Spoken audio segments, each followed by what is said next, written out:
நித்தமும் பாலிலே நீராட்டுவோம், பச்சை நிறத்திலே பட்டாடை நாம் கட்டுவோம்.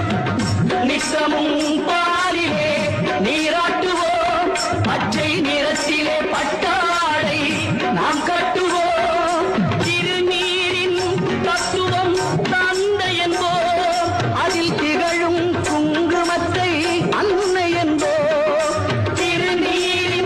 தத்துவம் தந்தை என்போம், அதில் திகழும் குங்குமத்தை அன்னை என்போம்.